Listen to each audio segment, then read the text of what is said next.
Beloved, beloved, beloved, beloved, beloved, beloved, beloved. It's 1 o'clock in the afternoon, and you are sitting with the Sister Minister. I am the Sister Minister, and I decree and declare that let everything that hath breath vote.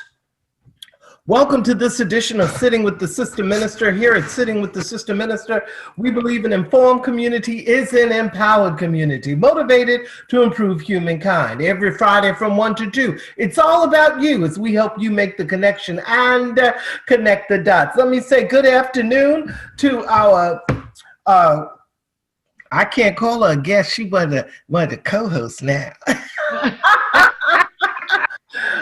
Certainly, Shiro, Sister Sandra Murphy, how are you, beloved? I'm doing well, thank you. Doing well. To God be glory. So good. Yes, to God be the glory. Well, praying that the gremlins don't get me this week. Honey, listen, the gremlins are busy everywhere with everybody. So we are going to press our way through anyhow. We know that it's Breast Cancer Awareness Month. I've got on my pink ribbon here, courtesy of the elder Robin Alford, and our purple. I think the purple is now for pancreatic cancer. Yes. Okay, and then of course my Our Time Has Come symbol. I finished an interview yesterday with the virtual CBT that's going to broadcast next week. Gwyneth Kingsbury and I did on behalf of the Black Social Choral Ensemble TAG, the alumni group of the Black Social Choral Ensemble up in that show. It was awesome. So I'm just looking forward to us having a great time today, sis, because listening family, you're going to want to let somebody know that we are on. You know, because of all the cuckoo for Cocoa Puffs that we have been dealing with, we're going to give you a time listening and viewing family, those at churchtalkradio.com, those streaming live with us on Facebook. We're going to give you an opportunity to call somebody and let them know that we are going to go in on today. We are hoping, as with any time there is an issue or subject matter that is somewhat off the rails, we have the privilege of being able to have Congressman Clyburn with us, and we are praying that he will join us today. You know, they've been very busy, but we are praying that he's going to be able to drop in on us a little later in the broadcast. That is our intention, but we're going to carry on during the interim. Sis? Yes, ma'am. A couple of housekeeping chores out of the way. We know Bev's not going to be with us on today. We're shouting her out. Okay. And while I'm shouting her out, let me shout out Mama La, let me shout out Miss Van, let me shout out everybody, Miss Velma, and all of the mothers of Sisters in Struggle, and all the Shiros, all the champions. Let me do a couple of housekeeping chores. Thank you, Suave Bob, for being over there in the air chair. Let me ask you, Suave, if we can get that graphic up. I need to just do a couple of housekeeping chores. Number one, tomorrow, October the 10th, there's going to be a Unity 5K Strong Island Run and Fun Walk against COVID-19. Now, I am certainly sure they're going to be socially distancing, although I'm not quite sure how, but I'm sure they've worked it out. Well, tomorrow, 8 a.m., rain or shine at the Family Health Center's Long Island FQHC Incorporated, 380 Nassau Road, Roosevelt, New York. The Unity 5K Strong Island Run and Fun Walk, in association with Family Health Centers Long Island, Inc., is to bring attention and to address the disproportionate number of deaths of African Americans in our communities that was caused by the underlying health factors due to the COVID-19 pandemic. A large number of African Americans suffer from hypertension, cardiovascular disease, diabetes, as well as other illnesses such as obesity and others. We want to make exercising cool again while also promoting a good nutritional diet. So on tomorrow, Saturday, October 10th, is the Run and Fun Walk to help save lives in our communities and to promote a healthy, nutritious lifestyle program. For additional information, beloved, did we get that flyer up, Bob? Contact 516-442-2354. Again, 546 442-2354. That's sponsored in association with the Roosevelt Chamber of Commerce. I understand. Right. Yeah, Champion Charles Oliver dropped that off, I understand. So we're shouting them out in the wonderful work that they are doing. That's tomorrow morning. Sunday school on Sunday. Let me shout out the VBS Vacation Bible School team over at the Union Baptist Church, 24 Clinton C. Boone Place, Hempstead, Strong Island, New York, who has been doing this virtual thing for a minute. I think probably a week or 2 weeks after things had closed, Sunday school went in with it. Let me shout them out on the most absolutely innovative. And sis, you participated in our cruise this summer, Cruising with God's Family. And I have your packet, sis. Okay. I'm gonna drop it in the mail. Seretta, get it together. It includes a plethora of items related to cruising, and you're gonna love it. Next week, by the time you get it, we'll open it up so that folk on there can see. So shouting out our director of Christian Ed, the Board of Christian Ed, Sister Olita Jenkins, and praying for Mother Doris Brown. I understand she was in the hospital. And then, of course, Brother Jonathan Sampson, who is our superintendent. And we just had a wonderful time. Yours truly had an opportunity to serve, and it was fabulous. Of course, Dr. Cedric Easley is the pastor. So, beloved, that I just wanted to share that because I had not. Okay. And the last thing, sis, before we jump in today, on Wednesday, right here at churchtalkradio.com, you know, we do Sitting with the Sister Minister in cooperation, Sister Minister Productions in cooperation with churchtalkradio.com. We produce this Wow. It's Women in Ministry, State of New York's Women on Wednesday, with a word on Wednesday, in worship on Wednesday. And as you know, we opened up with the dialogue a few weeks back. The first preacher was the Pastor Joyce Duggar. The second presenter was the elder Robin Alford, Be Encouraged Ministries. Pastor Joyce, of course, we know is from First Congregational Rockaway Beach.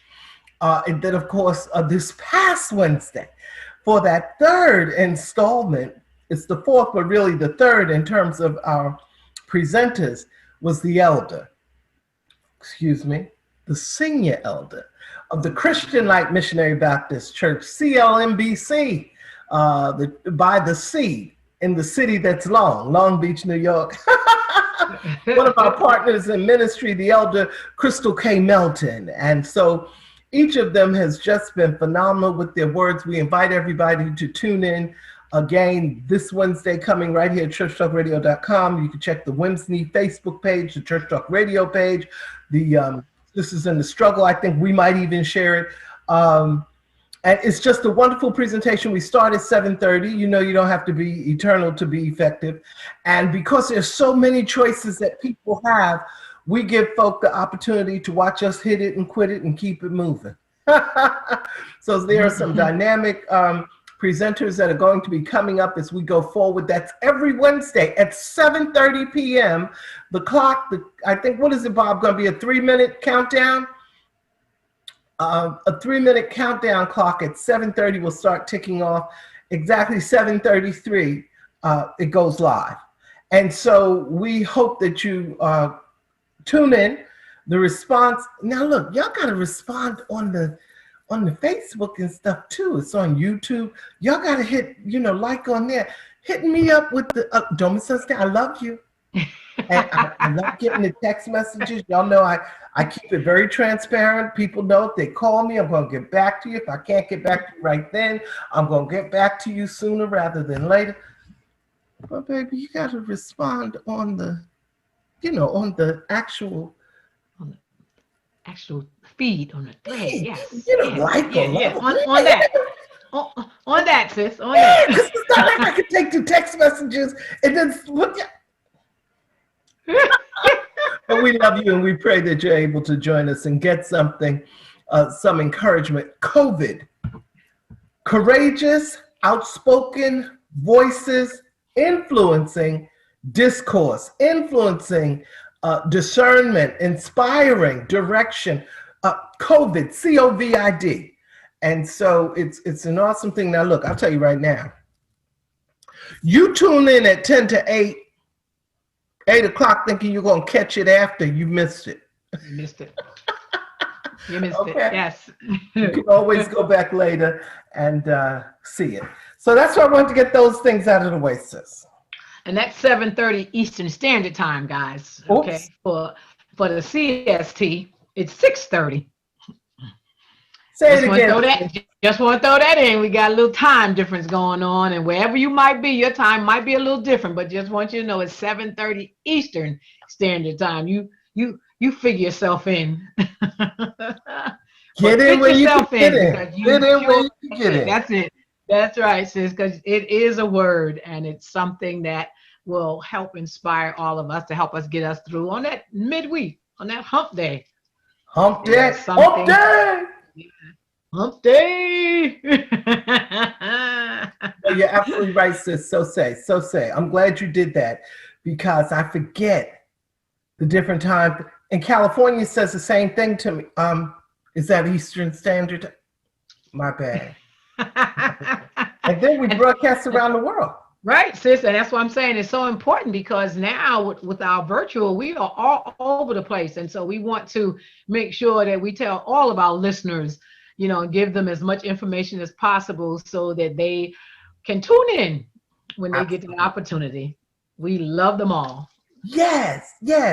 Now, let me just shout out a few folk who have already tuned in early before we get into the thick of this thing. May Ellen Cribbs Watts, faithful listener and viewer, we thank you. Brother Robert McDonald, champion. Robert McDonald, blessings to you too. Sister Sharon Purdy, good afternoon, beloved. And then, of course, Deb Furby. Good afternoon, Deb Furby. I tell you. Karen Vogel French, good afternoon, beloved. Star Fraser Hargraves, good afternoon. So glad you all are tuning in. These are some of our faithful crew. The Satin Doll is on. Lori Kingsbury, good afternoon, beloved. Listen, did anybody hear, and I've got to call Lori to see if she heard it, but I hear all these different rumblings going on with Mulgrew and the teachers, and what's the mayor doing? I'm hearing stuff. I got to get the 411. I'll get it for next week though. And because when I get, sis, how you get information, and usually if I go to verify anything, I'll run it past Lori K because she knows a lot. But I didn't get a chance to run it past her today. So, but we'll find out. We'll find out what's happening because they shut the schools down again in different zones. Yeah. Oh, okay. Yeah, in New York. Okay. Oh, May Ellen Cribbs Watts is telling us Sister Doris Brown is out of the hospital. She spoke to Elite on yesterday, and her mom is in rehab. So we're going to keep you in prayer, Sister Doris Brown, Mother Doris Brown. Eric Brown, good afternoon. Elder Alfred, good afternoon. Murph, I don't know if you have your screen up. Dolores Washington is joining us on this afternoon. Good afternoon, beloved. And sis, I don't know if you have some more on your. I think you said everyone that I have. I just want to say to May Ellen, we're thankful that she's a 16-year breast cancer survivor. So we want to shout her out. For sure. Shout her out. And all those others that we don't know about. May Ellen, you did mention it, so we want to shout you. We see you. Yes, praise God. Awesome. Wait a minute, I see your pink too, sis. I see your Yes, pink. I put it on. Yeah. All right. I put it on. All right. I'm just trying to let us get these. I received mine in the mail from Elder. Yes. Elder Robin. She's our chaplain. Yes, ma'am, and she's on the ball. Such an awesome group of women that we are connected with, sis. So thankful. Yes. So thankful. Yes. God be glory. And excited when I saw the come up in the memories thing on Facebook. You know how the memories come up. And the one from the UN, of course, came up this week because it's 3 years since we have done that wonderful program where Overseer Johnson was celebrated, and Dr. Gina Stewart got the Cynthia L. Hale Visionary Enthusiast Award, and Dr. Jackie McCullough got the Elaine M. Flake Model of Ministry Award. I mean, it was just an awesome thing, and of course our own co-convener Dion Boissier got the Renita Jean Williams. Trailblazer Award. So remember, we had a time. Yes. We did, sis. We did. I'm reflecting on us getting in there, and we were so grateful with everyone being patient with us, trying to get everyone in. And but once we got in, it was just a wonderful program that we had put together, and so we were thankful that everyone was patient with us for that process of us getting into the UN. And unfortunately, we did have to turn a few people away because of the whole situation of how it was. But that wasn't anything that we could have avoided. Unfortunately, we couldn't. It was their procedure, and we had to follow that procedure. Right, because it was the United Nations. And that was there was some session or something that had gone on. You've got world leaders and what have you, and we were in on that Saturday when the facility is shut down. So in terms of certain areas, we were in the diplomats' dining room, but I tell you, everybody was so gracious, and what a time! I was reflecting on that thing, sis. And they have all them powerful sisters in a room, and the brothers that showed up. Sis. Pastor Lacey and Bethany were in the house. The moderator was in the house of EBA. Elder David Bratton and his crew were it was just a phenomenal, and then the sisterhood that came out from everywhere. Yes, sis. Awesome. It was such a warm feeling. And we had a lot of seniors that was with us, sis, that had traveled there also. Oh my goodness, sis. When you just reflect on that, oh my goodness. I think we weren't even trying to leave. We were having such a great time. The spirit was so high. But we knew we had to get out of there, and we had to just kind of like say, okay, y'all got to get out of here. This is not one place where you got to go home, but y'all got to get up out of here. Dr. Stewart did, if it weren't for the women, Lord have mercy. For the women. Oh my goodness, sis. That forever stays with me if it weren't for the women. Because you reflect on that, because even as we continue in our virtual settings in church, we can still see that it is the women who are more or less, even being virtual, on church, still keeping it going. And it's the women. We are really the strong bone, not taking anything away from the men, but it is the women who are constantly pushing forward to keep this going. Says God just created us in that kind of a way for us to press forward no matter what. Keep it moving. No matter what. Keep it moving. Some of the best women hanging around Jesus, while he's there, and Dr. Hale gave me nothing else, and of course she poured in. She told me, Seretta, everybody who start with you not gonna be with you. She said, but what you got to do is keep it moving. Yes. God first and keep it moving. And if that wasn't the best advice, so because seasonal things happen seasonally, and because of X, you can get to Y. You can't get to C from A until you go through B. So that was a powerful thing. Oh, Brother Aubrey Weeks is certainly out. He was part of that whole thing at the UN. If you remember, he was one of the brothers. Him and JD, our producer Jeff Dennis, and He said being at that program at the UN with you ladies was a blast. Yes. Oh my gosh, sis. That was the first time I met him, right? That was the first time I met him, and we had such a we had such a wonderful time, sis. Such a wonderful time. The after party. The after party, sis. That's right. Absolutely, absolutely. And Lori Kay is saying that it was such a blessed event. And you know, the sisterhood showed up. UBC showed up. UBC showed up, sis. Yeah, They showed up. Oh my goodness. Yes. So it was just the hospitality that our Du Boisier had put on for us there, sis, was none other than top notch, sis. Oh my goodness, the wonderful people that was working there, all of our workers, all of the workers that was there, sis. They were phenomenal. Each person played a wonderful part from the time of us getting in to the what was that, the garage spaces? I was just going to say, wasn't that crazy? Yes. Let us share this with you, beloved. To get in where we had to go in, do you know they have an underground tunnel system at the United Nations? I never knew that.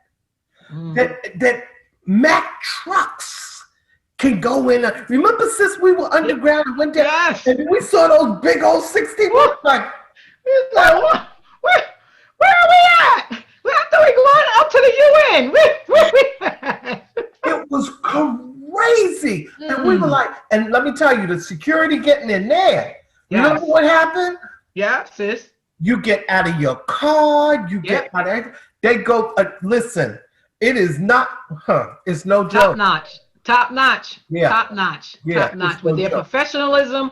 Also, sis, with their professionalism, and they did not try to treat us in any old kind of way. They went about what they were supposed to be doing, and we appreciated that. But there was kindness also in that, sis. Kindness, and they talked with us through it, you know, letting us know each step of the way what it was that they had to do, sis, so that we felt warm and fuzzy, even with them doing their job, sis. But look what happened when, and that's true, all you're saying. And we're going to say this and move on in a minute.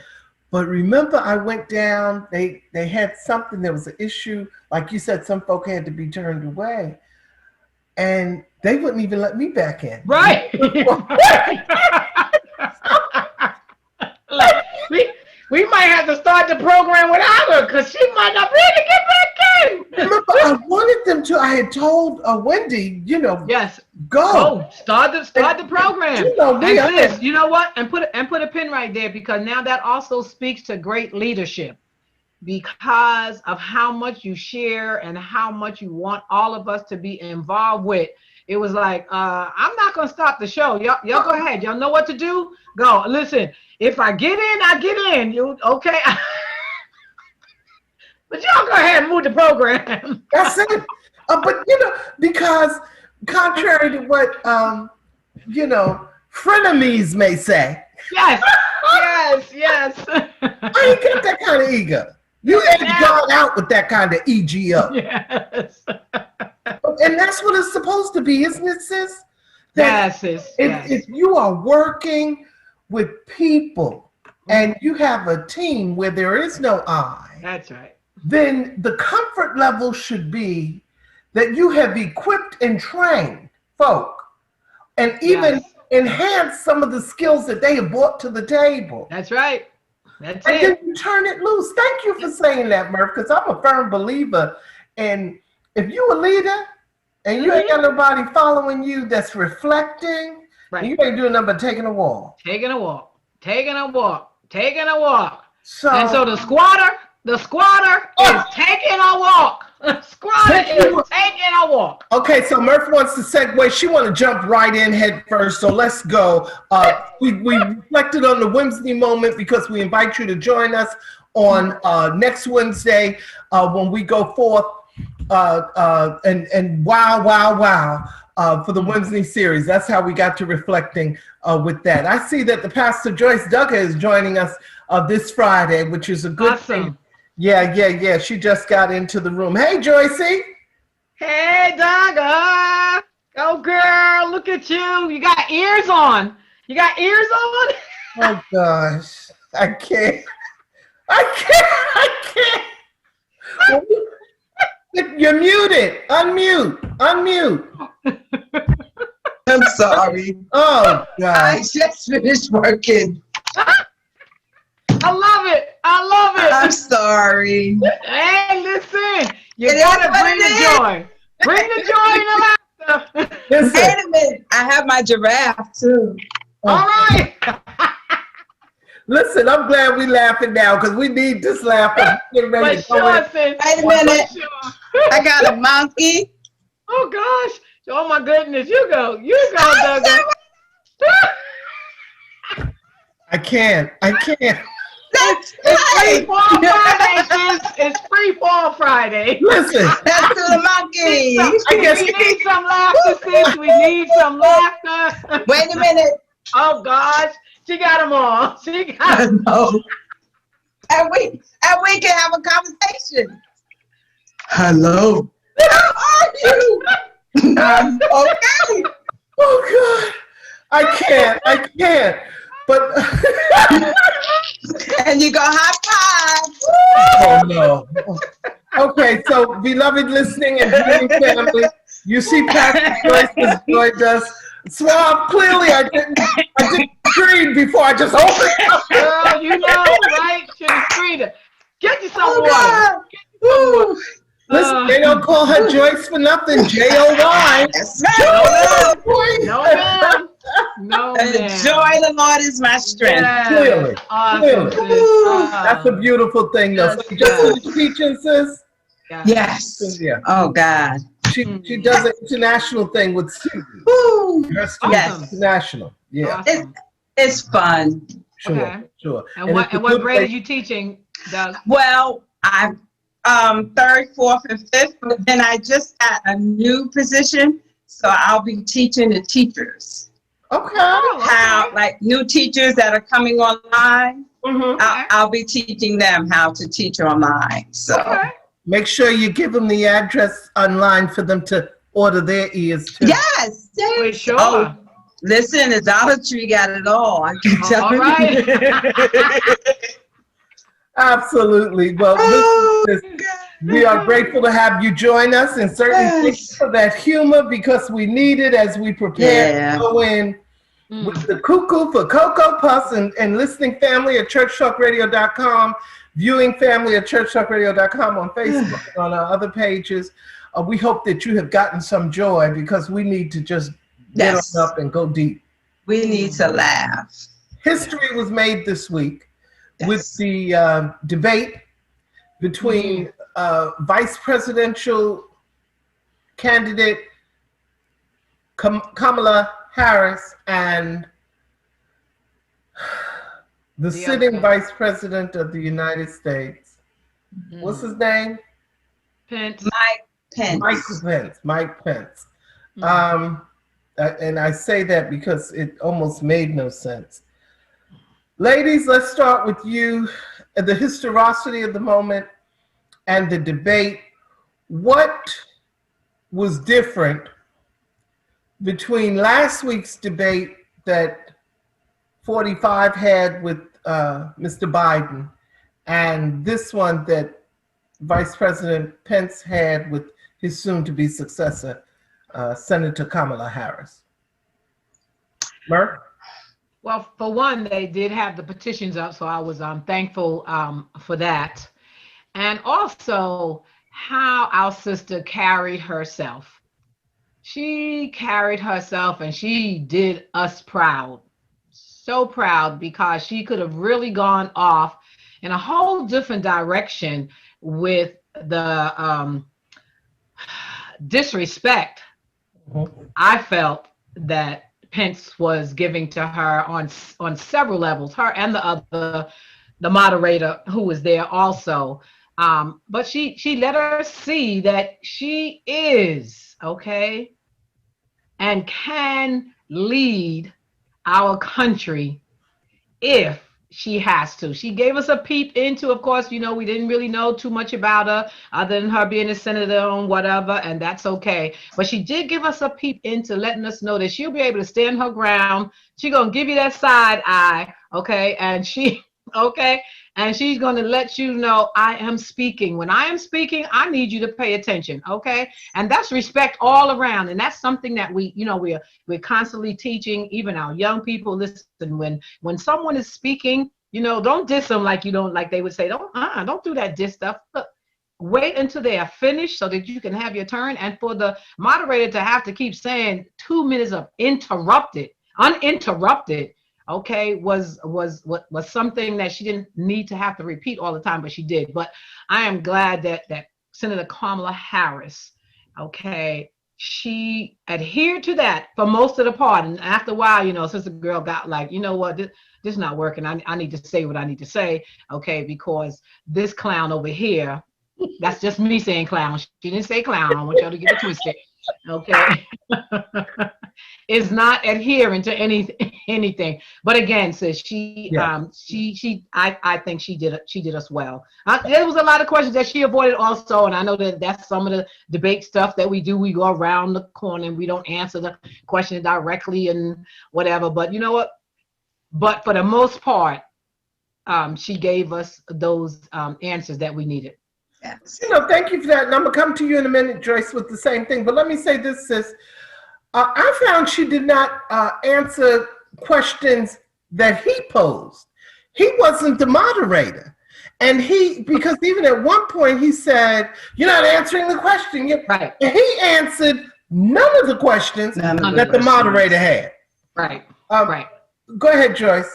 But I appreciated when she said, well, I am the only one here that knows the law. Come on. Yes, sis. Yes. I threw my shoe. All right. Because he tried to make it seem like he was the expert and that he knew everything. He was disrespectful, but she carried herself to let the world know, I can handle this. Throw it at me.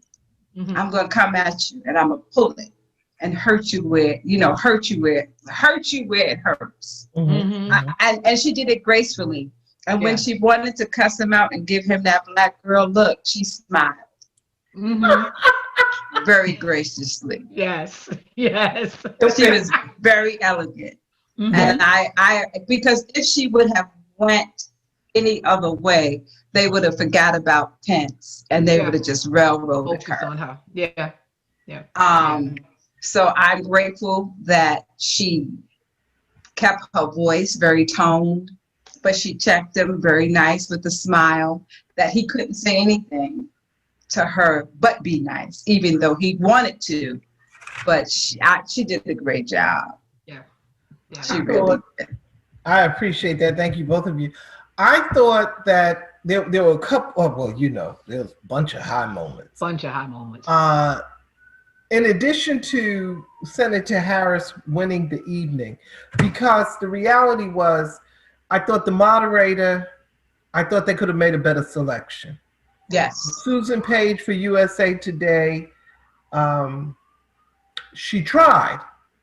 But I think what annoyed me, and sometimes I guess maybe if you put yourself in Senator Harris's shoes, what annoyed me was how she kept giving deference to the vice president. Mm-hmm. Yes. Yeah. And that troubled me. Me too. Because what it did, it said that even subconsciously. Yeah. The condition. Yes. Okay.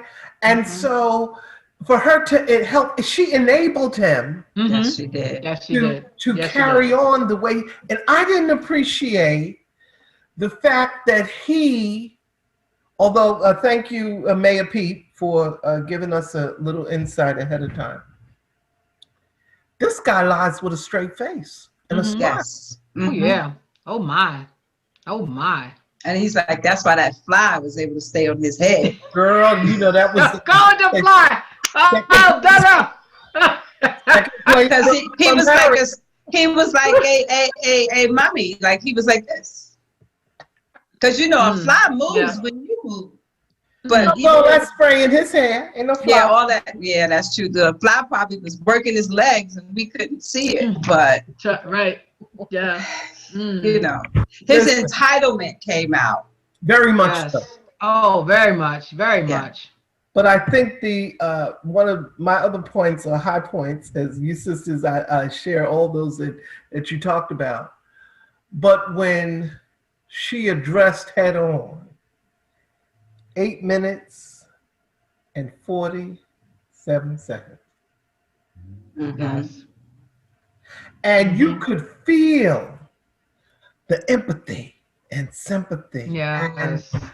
when she talked Yes. about Breonna Taylor, when Yes. she talked about when he got her a little annoyed, and talked about that whole Supreme Court piece.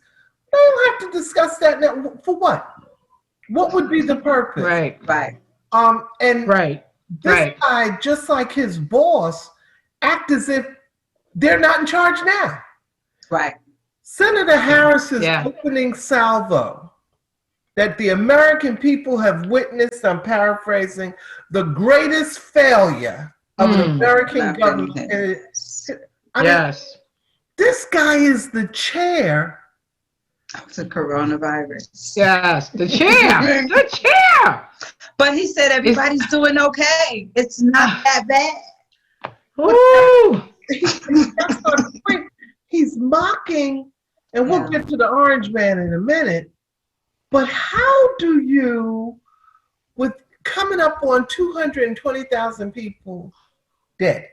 Now, that's not just 220,000 people lost. That's 220,000 families. Yeah. Yes. Yes.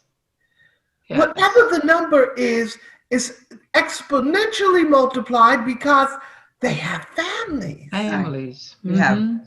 motherless children, Yes. grandchildren. It's just devastating. Mm-hmm. And a national mandate to wear masks, a national coordinated effort To wear masks. for PPE to manufacture the goods. And let me tell you something else that she said that got me. It stuck right here. Since January 28th, he never refuted it. She said, you all knew since January 28th. Yes. And I mean, think about that, sisters. This is October. And we're still Yes. not in the clear. Yes. Not even close. Yes. No. Not even close. Nope. Not even close. Nope. Not with Not these even people close. in Brooklyn and Queens. We'll never get there. No. No. Because Not even close. there is absolutely no leadership Yes. coming from 1600. Now, so in other words, we're saying, and listening and viewing family, by all means, post your comments. We're saying that Senator Harris certainly won the evening. And the last point I'll make for right now, so we can move to the orange man. When Murph, you and Joyce both were echoing it, and the idea that she just blew the angry black woman image out the window. I thought that, yeah. See, people don't really sometimes understand that folk prejudge us Yeah. based on stereotypes. Yes. I bet every one of us on this call have experienced that. All the It does time. skipping that. What? Yes. Okay. Really. Really. Talking and in a room, I'll never forget, and I'm going back, good Lord, 40 years? And close to, and sitting in a room full of men down in DC at ProServe. The only woman in there, young, what came up came out. That's back during my Winfield days, and we're negotiating it out. And do you remember the scene from Mommy Dearest with Joan Crawford when her husband died, she became the chair, what, General Mills, Pepsi, whatever it was, you know. And she was in the boardroom and the guys were telling, oh yeah, they were sorry that he passed and what have you, and going through everything and what have you. And she's listening to it, but then she said, come on, fellas, don't with me, okay? And it was the idea that they were trying to sell her, soft soap her because she was a female. Yeah. I mean, this room had some really high-powered, now super high-powered, Yeah. European fellas at the table. One brother, me, only other woman that came in, bought coffee, huge boardroom table. And, you know, immediately that scene had, and you know, back then I didn't mind being colorful. Okay. Okay. Back then, sis. Well, much taller now, much more taller. But the point I'm making is that as women of African ancestry, our generation had been trained to be able to say, and to have to deal with the labeling, soften our voice. You know, Kamala, look at her. Everybody was, oh, can't wait for the vice presidential debate. Can't wait to, but she was so surgical. Yes, she was. That's the word. That's the word. Yes. And understood the moment. Yes, sis. Yes, she did. She did. Yes. The She was very direct. was for her to go in there, slice, dice, and peel as only she could. Well, we weren't at a judiciary hearing where that was appropriate. Right. But she took the attorney general apart at the judiciary hearing. That was appropriate. We were at a debate. Yes. So it gave the country, and I know Bob wants to jump in here. I could see Suave. He's like, yeah, I got to get a piece of this. But it gave a holistic view of her ability to recognize the situation, assess the situation, and then come forth the way that I think the sister was off. Kamala, Senator Harris, you can join us anytime. Anytime. Right here, sitting with the sister minister. But I thought she gave young girls hope. Yes. And she gave us more seasoned gals confirmation that all the tracks and groundwork, the trails we have blazed, that now we are seeing fruits from the labor. Right. And so for that, we thank God. Yes. Suave, I know you want to wait, and come on, put your phone. And Don Cromell, hey, Dandy Don, he's watching, he's commenting. Go ahead, Suave. Well, I can say like this, is that, first of all, flies are always attracted to doo-doo. So it landed in the perfect spot. Because he has his head so far up. Okay, Robert, calm down. Bob. You don't let him loose. Hold You on. don't let him loose. Let him I loose. knew exactly where to go. I just had to make sure he was conscious. Now, as far as the debate went, first of all, yes, he was totally. I mean, he was rude. He was rude to both women. You know, so that tells you, you know, where he gets it from. He gets it from, you know, 45. But during the debate, all the years I've ever watched the debate, I never knew that. I knew people would, you know, stretch the truth a little bit, but this man could lie with a straight face. Telling you. I mean, a straight face. But he said it with so much conviction, and he was so soft spoken that he made it seem like it was, you know, gentle and honest and refrained, when it was all just a lie. You know, I mean, Just a lie. But you can Flat always out tell lie. but you can always tell it. And then when she cut in on him, now this is a good thing, because you can cut somebody down to size without being loud, without being disrespectful. You know, he wanted to cut her off, and she said, "Excuse me, I'm speaking." Yes. Excuse me. I'm speaking. Exactly. And he had to take his. If you notice, his face turned red a little bit when she cut him off. That showed him she had more class than what he had. Right. You know, and I got to give it to her. She showed all the young girls in America that, hey, look, you see me, you can be this too. Right. You know, so I give her thumbs up because I'm gonna tell you, everybody was talking about, oh, she's, you know, Mike Pence is gonna dust her off and everything like that. But I hate to say, No. even some of the political advisors and out there, they were like, man, you know, Pence got taken down. He did. You know, he got She taken sliced down. him nice. And Sliced him 45 nice. and 40. The reason why 45 now was trying to get out there on the trail is because they down. They you know, they didn't make up no ground. No, You know, they slumped. they went further down. And if anything, it reflects from the debate that night. They probably lost a lot of women because, you know, you got two men that are just disrespectful to women straight out there.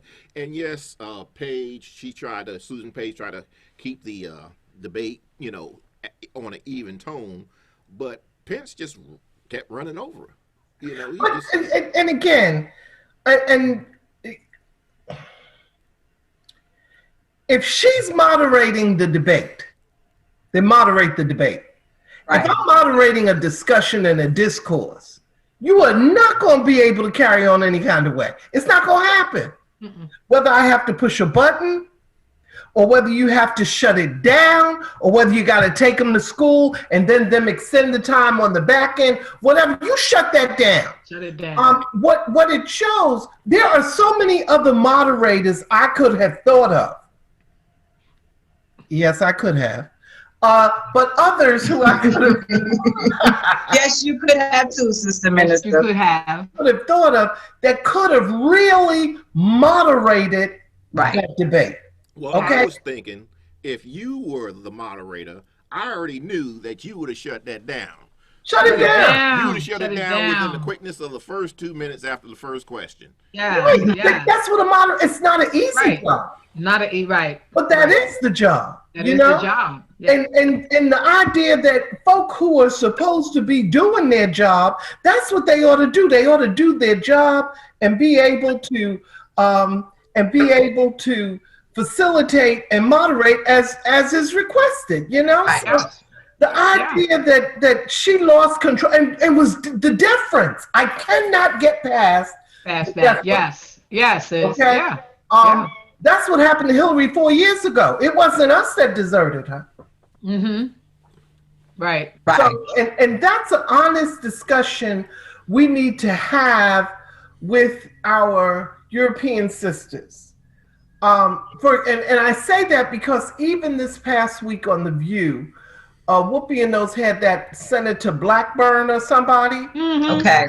Mm-hmm. And she, again, that genteel, smile.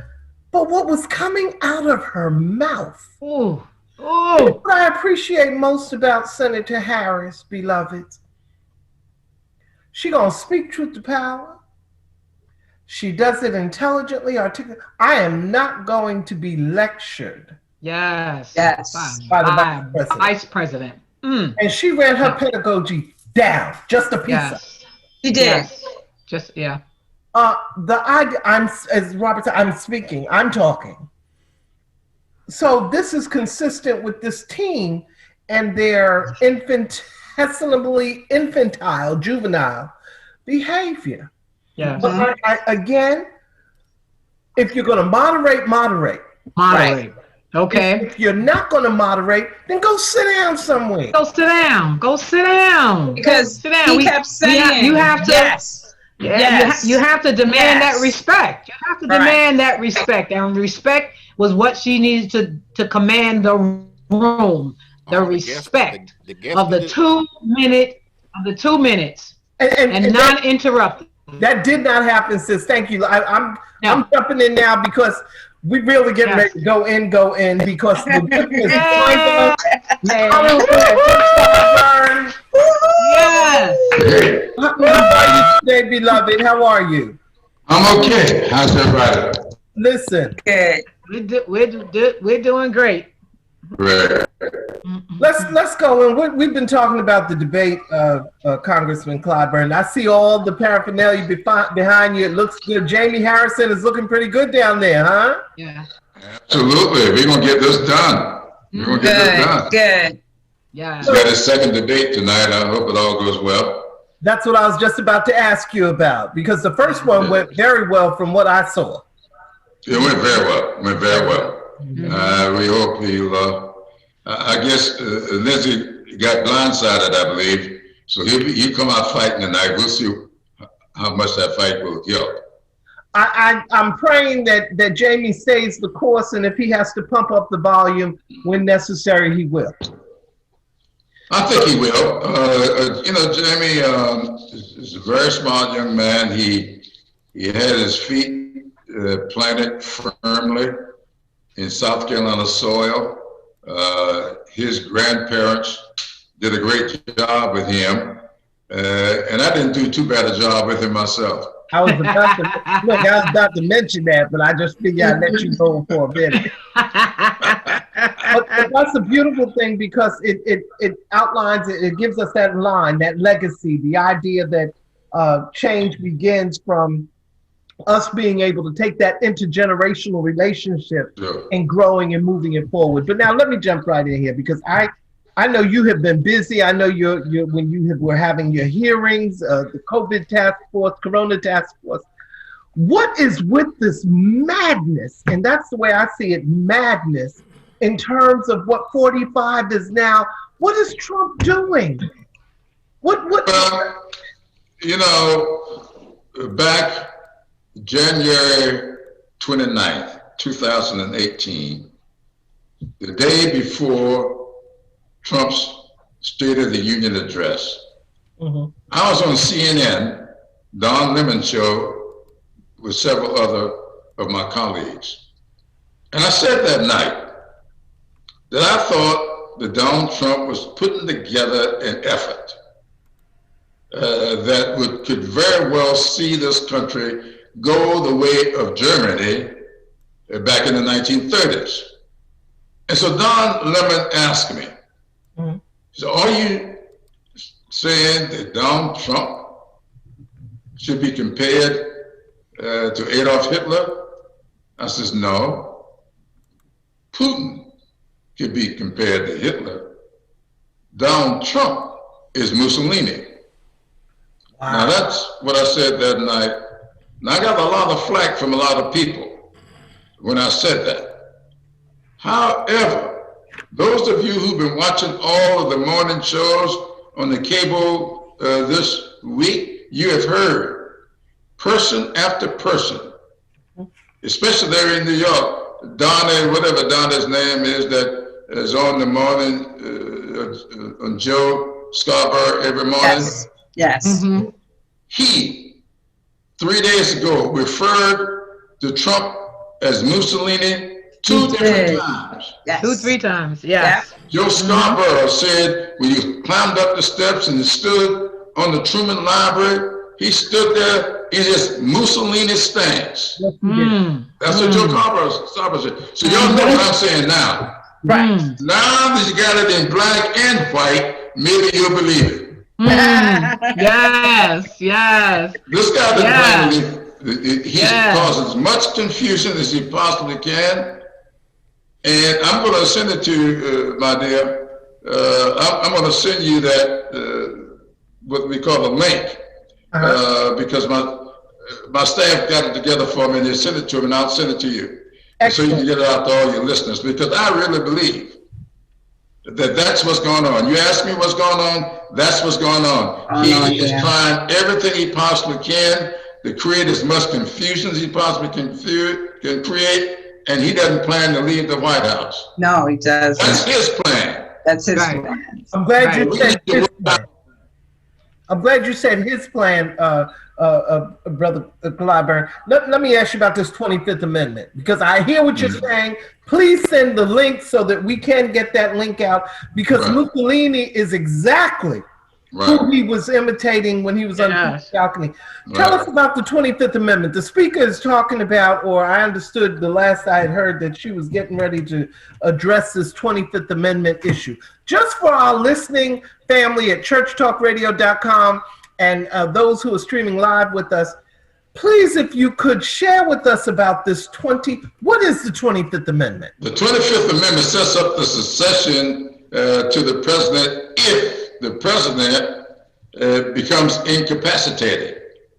Now, it's so convoluted, and that's one of the reasons Jeremy Raskin proposed legislation a couple of years ago, and what they're now doing, I think they're going to have a press conference today, reintroducing Raskin's legislation to spell out for the public the steps that could be followed if you got a president that's been determined incapacitated. Now, presidents in their right mind, even if they're in the hospital about to go under, as we say, they signed over. George W. Bush, I think, did it twice, giving the authority to the vice president in case something goes wrong. This president has not done that. He doesn't plan to do that. So a lot of people say, well, also in the 25th Amendment, there is a procedure if the president is not in his right mind and not acting rationally, like the one we have. There's a process there for the members of the cabinet, and they're spelled out, can come together and make the determination among themselves that this guy is not clicking on all cylinders. We need to do something. And so it's pretty convoluted.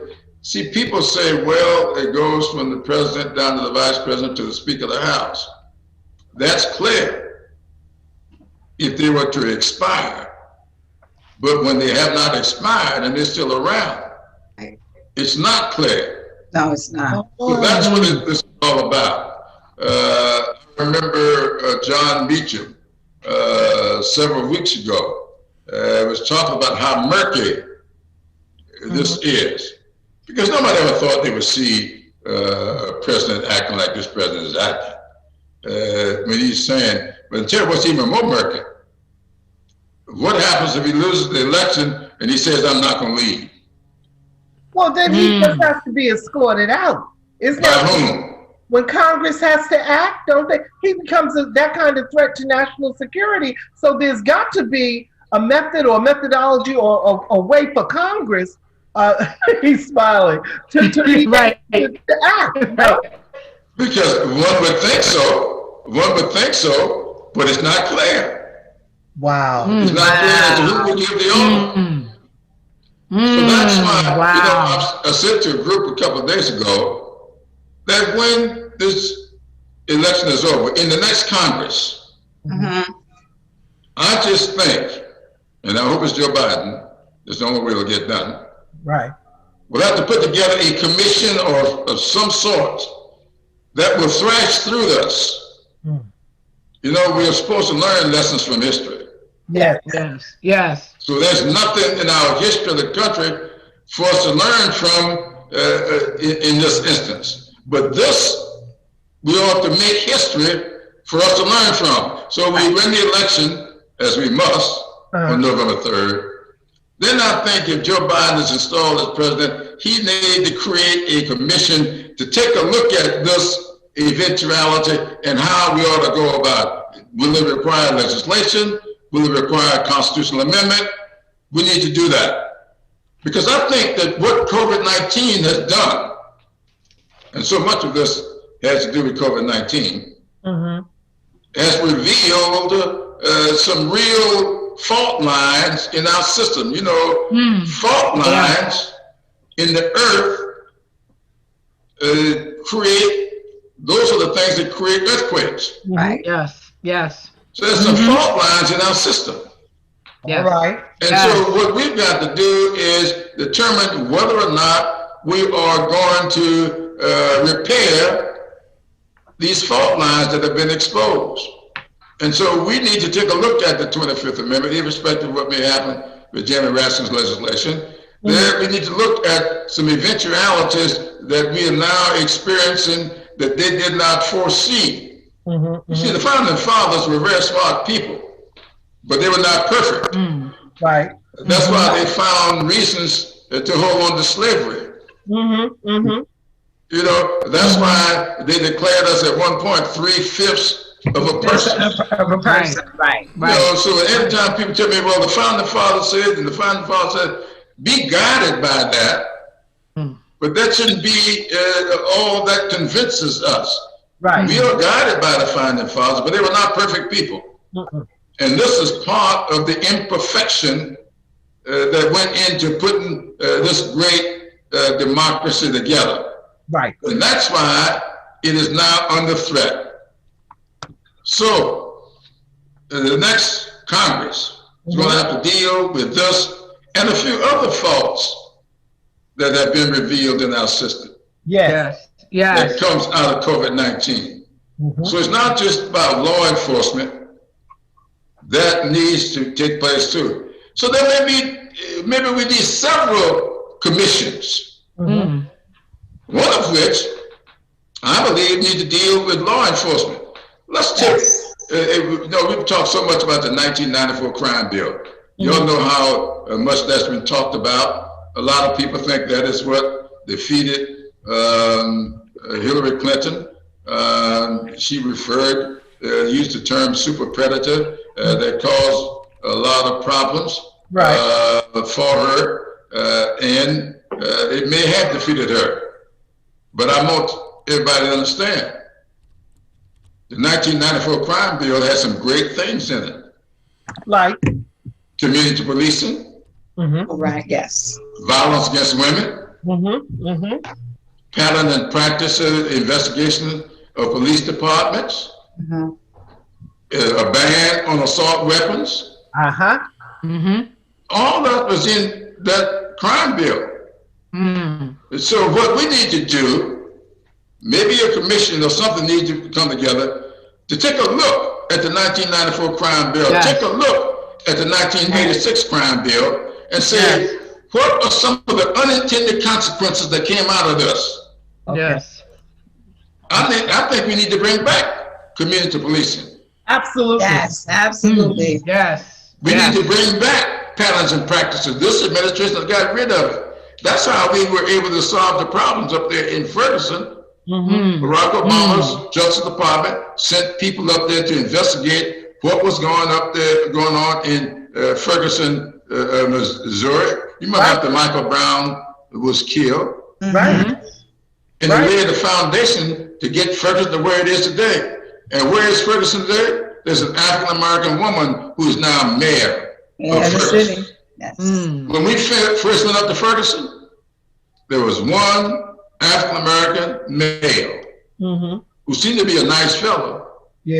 But he wasn't going to challenge anything. And we got a black woman there now. and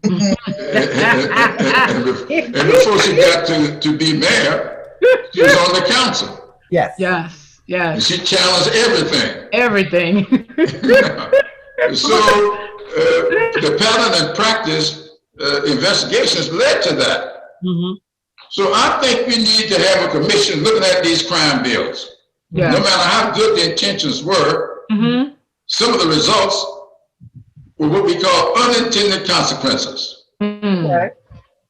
So yes, we need to look at the 25th Amendment and see what we need to do or should do legislatively so that people understand what this is all about and what we're trying to do. We need to look at the crime bill and see both of the crime bills, 94 and 86, to see what we need to do. So I think that this election, you know I may have said this the last time I met with you all about how consequential this election is going to be. But let me share with you, if I said this before, you have to stop me. No, say it again. Say it again. That's right. Say it again. Well, you know, I've been saying that this election is the most consequential election in this country since 1860. Now, Abraham Lincoln was elected president in 1860. Now, this young man that is on TV a lot, he's now a big heading up the, not heading up, but he's a part of the so-called Lincoln Project. But he was the campaign manager for John McCain. Steve. Oh, Steve Schmidt. Yeah. Well, Steve was on TV not long ago, and I heard him, I said more than once. He said this is the most consequential election since 1864. Now, the reason he says that is because in 1864, Abraham Lincoln was re-elected. But to me, I call it consequential because the biggest consequence to come out of Abraham Lincoln was not his getting re-elected. It was what he did when he got elected the first time in 1860. That's right. In 1862, he signed those two Emancipation Proclamations. One to free the slaves in the District of Columbia, and the other one freed the slaves in the other slave states. To me, and for you, that's the most consequential thing he did. All right. Okay. But now we got a president who would like to undo that. Yes. Because it was the Emancipation Proclamation that kicked in the Reconstruction era. That's right. But Reconstruction didn't last but 12 years. Well, we know why. Yeah, it came to an end when Robert B. Hayes got elected president in 1876, struck a deal. But here, and then he pulled all the troops out of the South and brought an end to Reconstruction. But here's the kicker. Robert B. Hayes was elected president of the United States by one vote. My God. My God. By one vote. Wow. So when any members of your church, of whatever your faith grouping might be, your mosque, your synagogue, your temple, when they tell you my one vote won't count, remind them that the whole Reconstruction era came to an end by one vote. Yes. By one that vote. Ushered in what we call Jim Crow era. Jim Crow came about by one vote. One vote. So let people understand that a lot of things have happened by one vote. One vote. And let them understand that we can fool around and get this president back again by one vote. By one vote. Don't let that be your vote. Your vote. So we got a job to do. Yes. And I can sit there and talk to y'all about history all day, but see, y'all really talk about how to get to heaven. I'm talking about how to stay out of hell. Listen. You know how to stay out of hell first.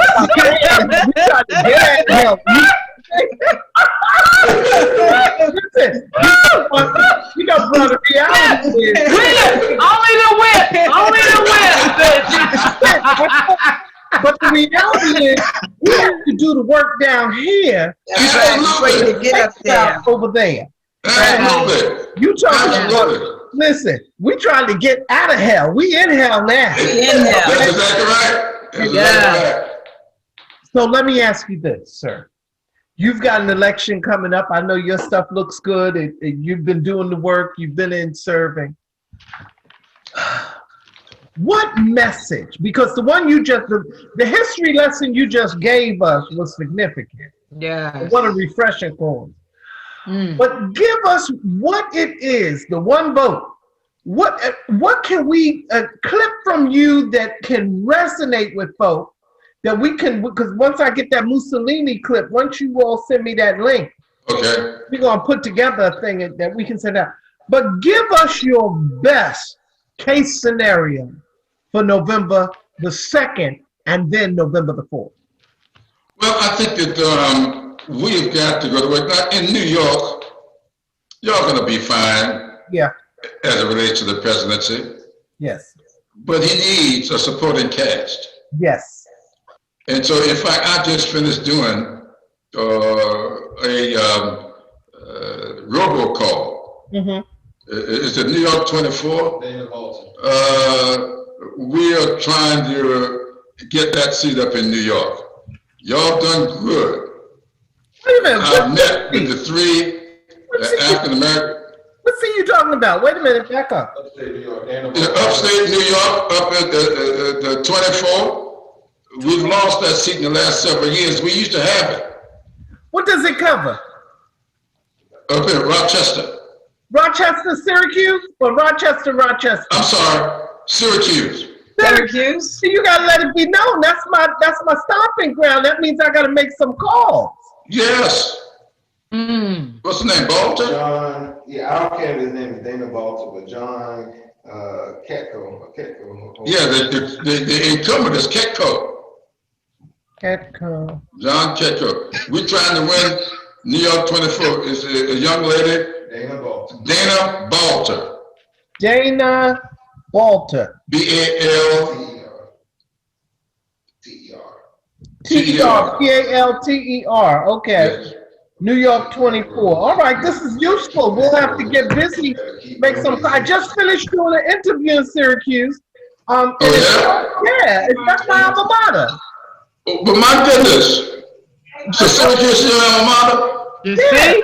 Look at that. Well, let me tell you something about Syracuse. You know, when my late wife and I started talking about getting married, I said, well, let's postpone this a little while. And she said to me, says, I just got a letter in the mail today from Syracuse University. I just got admitted to the master's program in library science. So I'm telling you, either we get married now or I'm headed to Syracuse not to come back.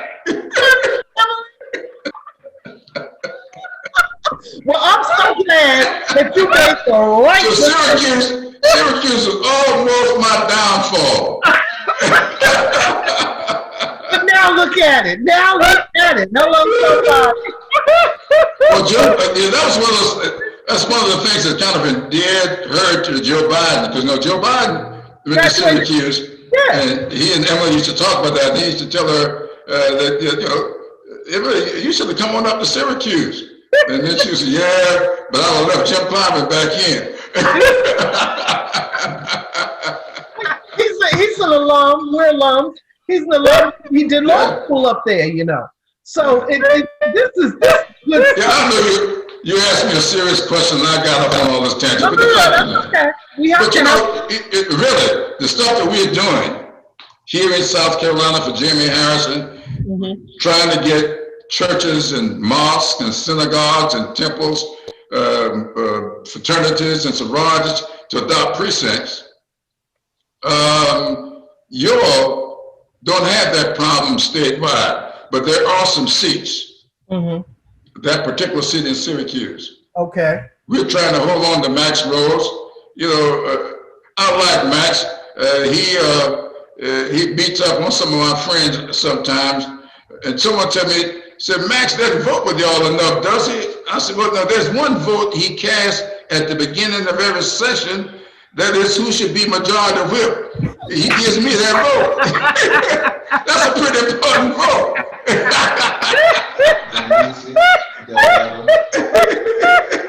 All right, listen, that's as good a reason as any. That's as good a reason. I'm for Max. The same thing with DC up there, Delgado. They got tight races. We got to hold on to them. But they're going to cast that very important vote in November. So I can sit here and enjoy yours company as House Majority Whip. It won't be the same thing. So in other words, we've got some tight races in New York. There's some tight races across the country. That Senate race down there where you are is key and critical. And all across the country, we've got to do what we've got to do. That's what you're saying. Listen, Absolutely. we enjoy the levity because the times we are in are such that we need to smile whenever we can. Yes. You got that right. Yeah. So You got that right. let me go a little bit further. These hate groups and this white supremacist attitude and the Democratic governor of Michigan, as well as all those Democratic representatives that 45 continues to trash, which it just. But this thing with Whitmore, you know who I'm talking about, Gretchen. Yeah, Gretchen Whitmer. Whitman and Michigan. And the threats, this whole militia move that was taken out. You know, last week he said, what did he say? Stand down and stand by? That's exactly what he said. Yeah. Stand down and stand by. Yeah. What he really meant, and he just left out a couple words. Look, stand down for now, but stand by for later. Yes. And so we see the manifestation of that.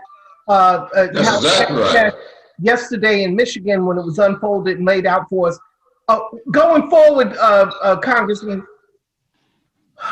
how are we going to bring this temperature down? Well, we just got to win on November 3rd. We got to win this election.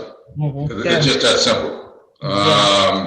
And I think people are beginning to see what you all have been saying in this group for a long time. That this man, you know, as we say down south, his elevator is stuck. Yeah. You know, he ain't clicking on all cylinders. Right. And he has some ulterior motives. Yeah. And if we have learned anything, we would do everything that we can to get the vote out on election day.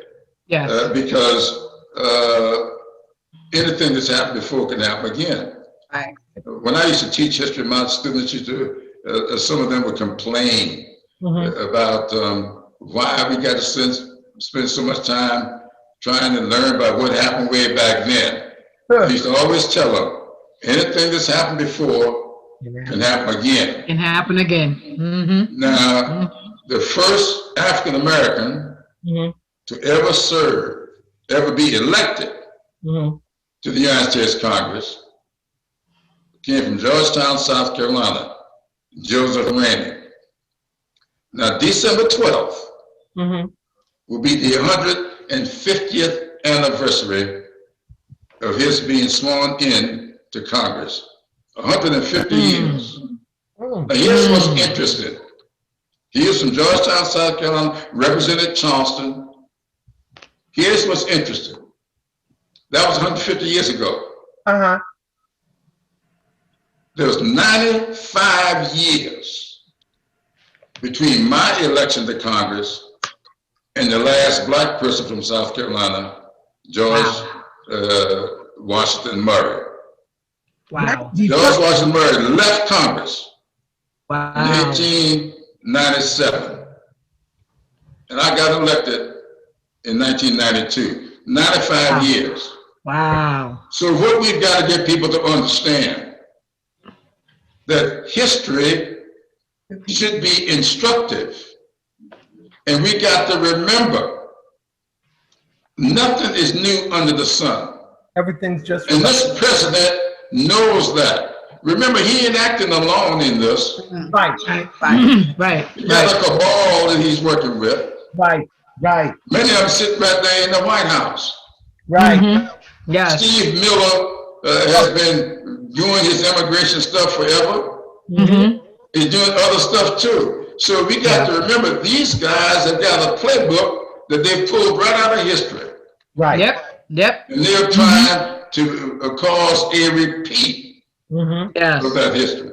Yeah. But I tell you, the COVID is having quite a voice in this discussion and this discourse. A big one. Big one. And the question is, remember, this is not the first time we've had this either. Right. In 1918, we had the Spanish flu. Right. And the Spanish flu, it was 2 years. The country labored under the Spanish flu for 2 years. And remember, that's also the same year that World War I came to a close. It was declared ended in 1917, but the war did not end until 1918. At the same time the war was ending, World War I was ending, the Spanish flu broke out. So that too was a double whammy. So when people look at it now and say, we're suffering from a double pandemic. Yes, it's true. Racism and COVID-19. Once again, that's not new. The country had a double whammy in 1918. Now, one of the reasons we put together this committee that I'm chairing, Nancy Pelosi put it together, is because she said to me, when the country was going through World War II, Harry Truman convinced the Senate that in light of what happened at the end of World War I, when they set up 116 committees to try to help the country come back from World War I, and I said the Spanish flu as well, they had 116 committees. Truman convinced the Senate that if they were proactive enough and put together one committee, they could be much more effective than the 116 committees were. So that's what Nancy Pelosi patterned this committee afterwards. And she knew I had been studying Truman pretty much all my life and was a big admirer of Truman. And I think that's one of the reasons she asked me to chair the committee. Give him hell, Harry. We are trying to do is replicate what Truman did with his committee. He spent $1 million on the Truman committee. And he returned $16 billion. Wow. They spent $1 million. They spent $1 million. He returned 16 billion. 16 billion. With a B. So we got a long way to go to get to that, but I'm already at 119 million. All right. We've got 119 million returned. And then there's another 765 million that I hate to say this because the company was headquartered up in Rochester, New York. All right. You don't know the camera company up there. Kodak. Kodak. Now, Kodak make good cameras. Yeah, but they didn't have no business getting $765 million to do pharmaceuticals. They got no history of pharmaceuticals. Right. So I launched an investigation into it. And guess what we found out? About 48 hours before that announcement came, the members of the board of directors of Kodak and a lot of their family members traded that stock on Wall Street and made millions of dollars within 48 hours of the announcement.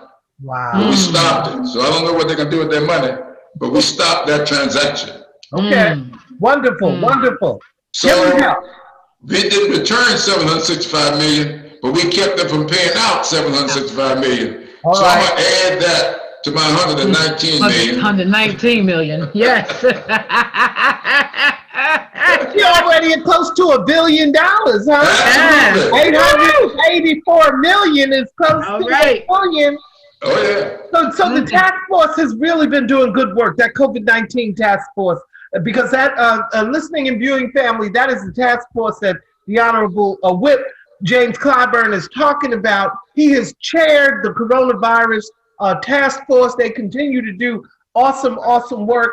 And that is what he is referring to when he talks about the monies that he's been able to secure and shut down with some of the abuses that folk are taking advantage of.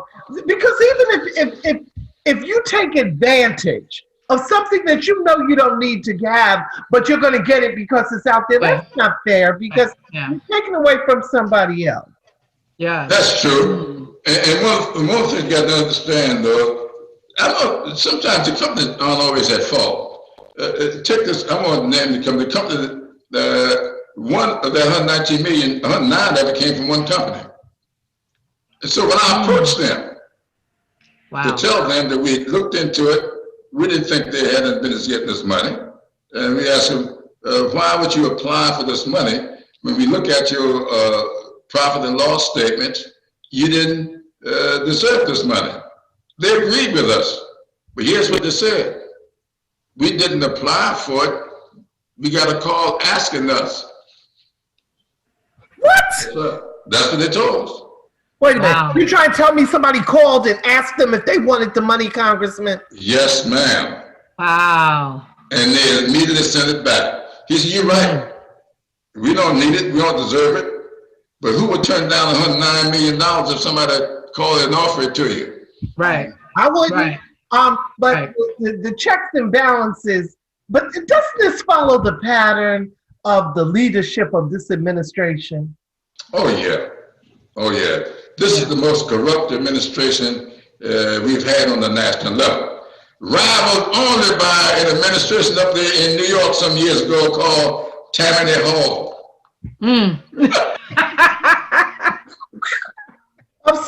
fly. Boom.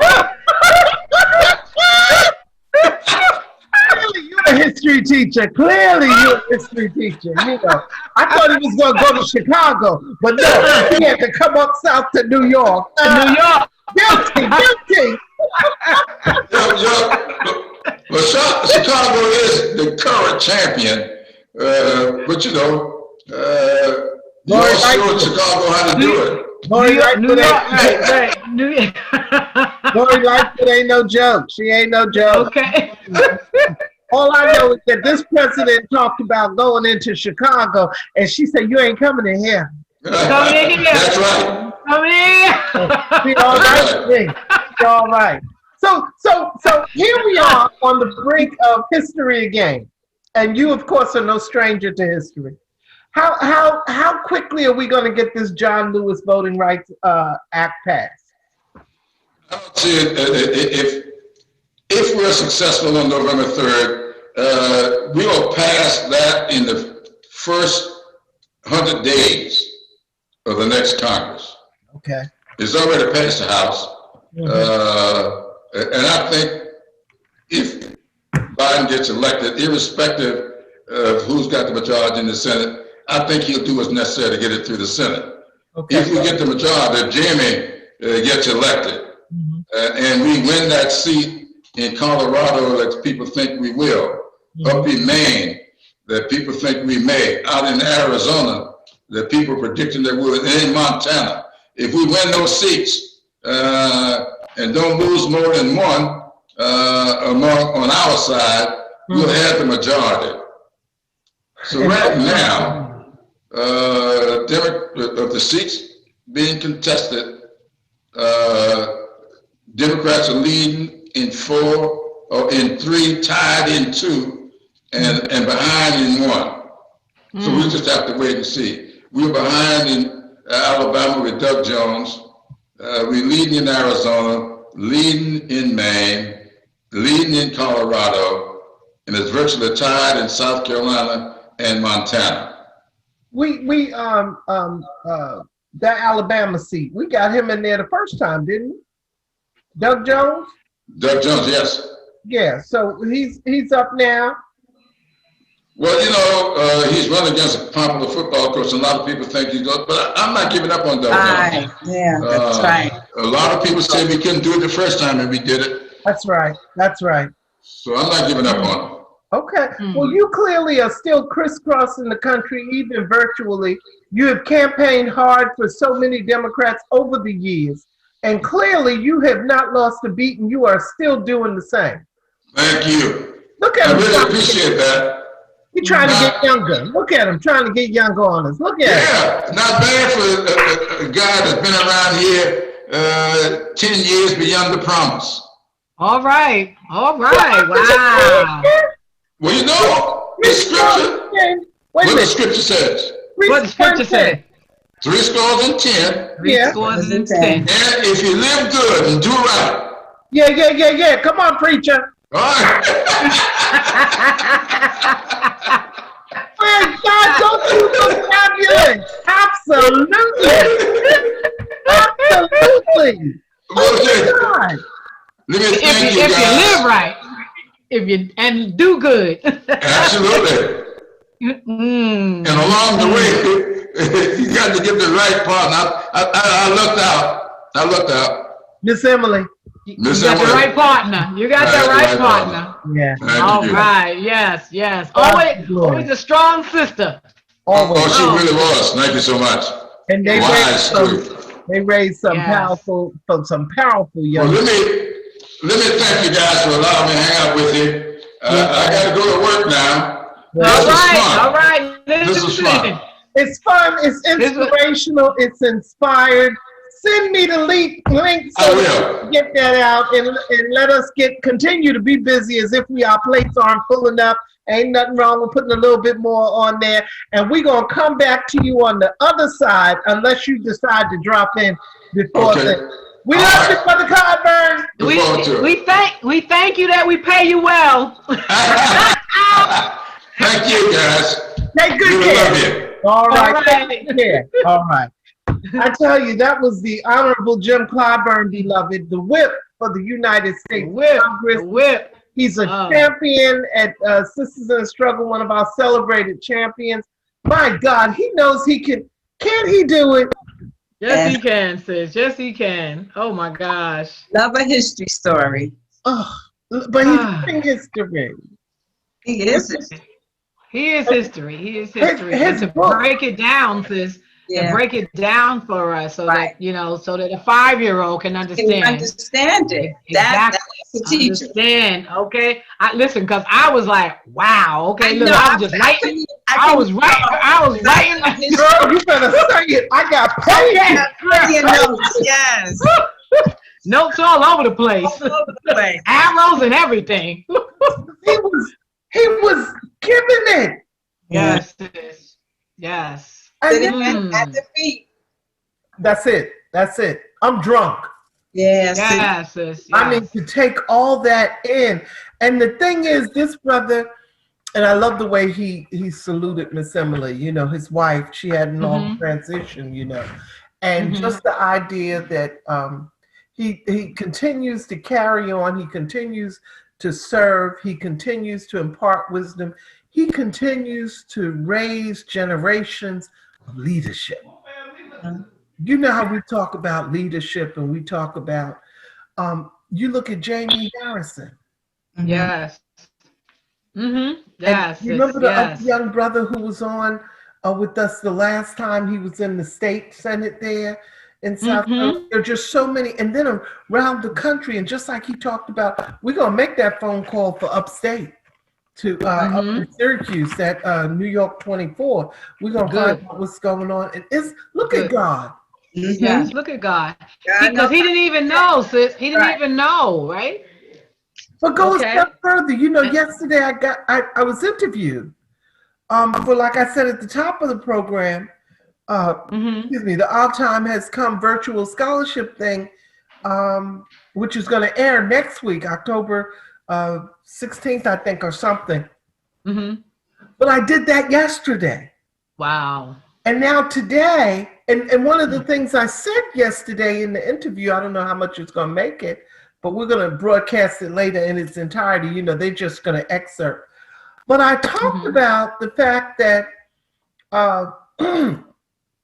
Syracuse always having been on that cutting edge, you know, that front end. And that even with this reconciliation process, Syracuse, I expect to be forefront and center again. I mean, after all, our next president is an alum. Right. Is running for the presidency of the Look at that. Connect the dots. Yesterday, now here today, he comes with the and beloved Syracuse family that are watching, because there are those who are watching.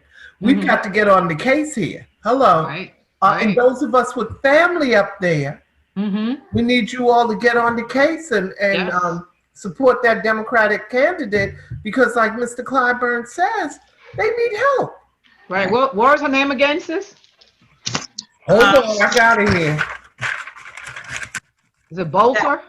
Bolter, Danielle Bolter. Dana Bolter. Dana Bolter. B is Bolter, in B-O-L-T-E-R, right? Yes. B-A-L, isn't it? Bolter. B-O-L. B-O-L-T-E-R? I thought it was B-A-L. I thought it was B-A-L too. B-A-L. Okay, B-A-L. Yeah. B-A-L-T-E-R. Yes. Dana Bolter. Yeah. Okay. And so that's her name, and we could do a little research on that after. Oh my goodness, the Facebook blew up. I didn't. Lori says legacy lives. Yeah, I got so wrapped up in Congressman Clyburn, I didn't get a chance to get back to our look-see, y'all. And to God be the glory, sisters. We got work to do more. Yes. So what y'all think of it's always right on time, no matter what, you know. God always sends the messenger. Always. Yes. So that when we are listening, we will continue to do what we need to do. Yes. And it's not too late. We still have time. See, this is the whole thing. We still have time. Yes. Okay.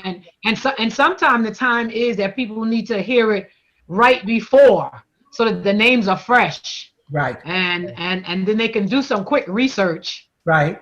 Because they didn't know. You don't know. I mean, just like even like Kamala Harris, we didn't know her, we didn't hear her, but now she's fresh and she's a new.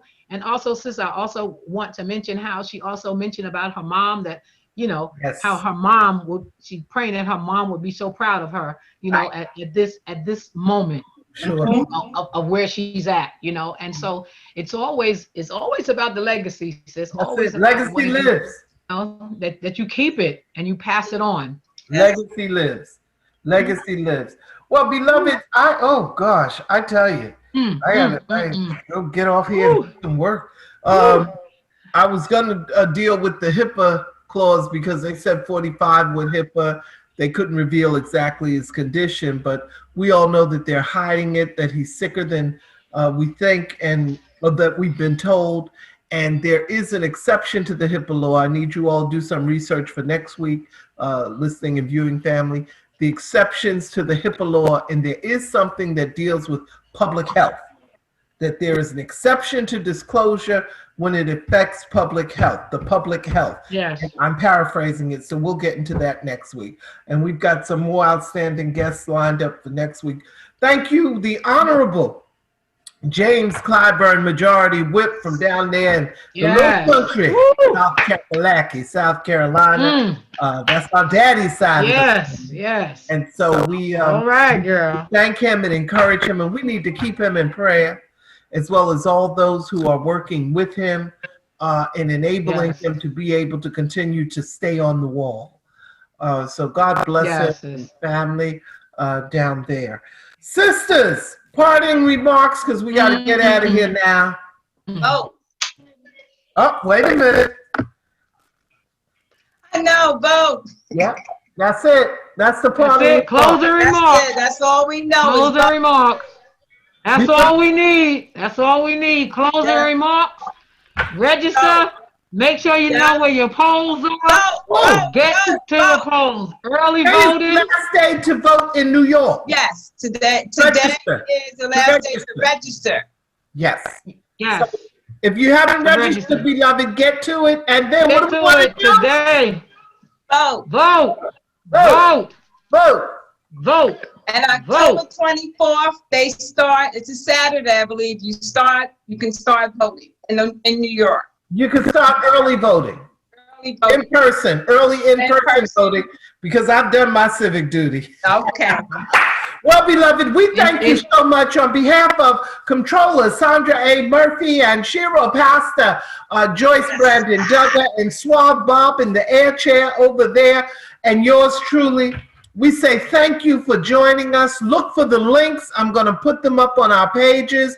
And between now and next week, we thank you on behalf of Suave Bob over there in the air chair. Congratulations and happy anniversary, Bishop Andy C. Luther.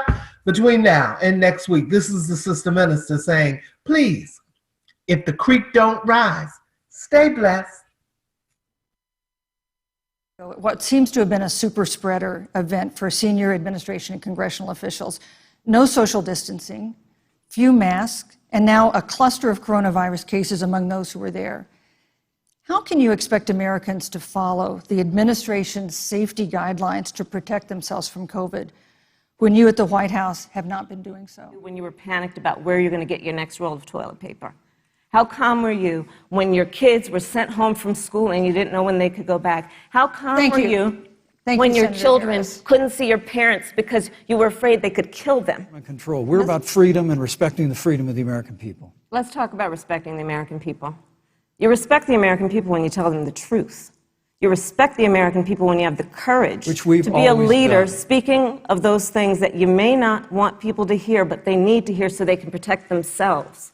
But this administration stood on information that if you had as a parent, if you had as a worker knowing you didn't have enough money saved up, and now you're standing in a food line because of the ineptitude of an administration that was unwilling to speak the truth to the American people. We now know, because of great investigative journalism, that Donald Trump paid $750 in taxes. When I first heard about it, I literally said, "You mean $750,000?" And it was like, no, $750. We now know Donald Trump owes and is in debt for $400 million. And just so everyone is clear, when we say in debt, it means you owe money to somebody. And it'd be really good to know who the President of the United States, the Commander-in-Chief, owes money to, because the American people have a right to know what is influencing the President's decisions. And is he making those decisions on the best interest of the American people, of you, or self-interest? Joe Biden believes you measure the health and the strength of America's economy based on the health and the strength of the American worker and the American family. Yes. Senator Harris. Well, I mean, I thought we saw enough of it in last week's debate, but I think this is supposed to be a debate based on fact and truth. And the truth and the fact is, Joe Biden has been very clear. He will not raise taxes on anybody who makes less than $400,000 a year. He said he's going to repeal the Trump tax cuts. Mr. Vice President, I'm speaking. If you don't mind letting me finish, we can then have a conversation, okay? Please. Okay. Joe Biden is responsible for saving America's auto industry, and you voted against it. So let's set the record straight. Thank you. Let's talk about the fact. Yeah, I'm about to. So the Trump-Pence administration has been, because I sit on the Senate Judiciary Committee, Susan, as you mentioned, and I've witnessed the appointments for lifetime appointments to the federal courts, district courts, courts of appeal. People who are purely ideological, people who have been reviewed by legal professional organizations and found to have been not competent, are substandard. And do you know that of the 50 people who President Trump appointed to the Court of Appeals for lifetime appointments, not one is black? This is what they've been doing. You want to talk about packing a court? Let's have that discussion. I will not sit here and be lectured by the Vice President on what it means to enforce the laws of our country. I am the only one on this stage who has personally prosecuted everything from child sexual assault to homicide. I'm the only one on this stage who has prosecuted the big banks for taking advantage of America's homeowners. I'm the only one on this stage who prosecuted for-profit colleges for taking advantage of our veterans. And the reality of this is that we are talking about an election in 27 days, where last week the President of the United States took a debate stage in front of 70 million Americans and refused to condemn white supremacists. Not true. And not true. It wasn't like he didn't have a chance. He didn't do it, and then he doubled down. And then he said, when pressed, stand back, stand by. First of all, having served as the Attorney General of the state of California, the work that I did is a model of what our nation needs to do, and we will be able to do under a Joe Biden presidency. I'm so glad we went through a little history lesson. Let's do that a little more. In 1864... Well, I'd like you to answer the question. No, Mr. Vice President, I'm speaking. I'm speaking. Okay. In 1864, one of the, I think, political heroes, certainly of the president, I assume of you also, Mr. Vice President, is Abraham Lincoln. Mm-hmm. Abraham Lincoln was up for re-election, and it was 27 days before the election, and a seat became open on the United States Supreme Court. Abraham Lincoln's party was in charge not only of the White House, but the Senate. But Honest Abe said it's not the right thing to do. The American people deserve to make the decision about who will be the next president of the United States, and then that person can select who will serve for a lifetime on the highest court of our land.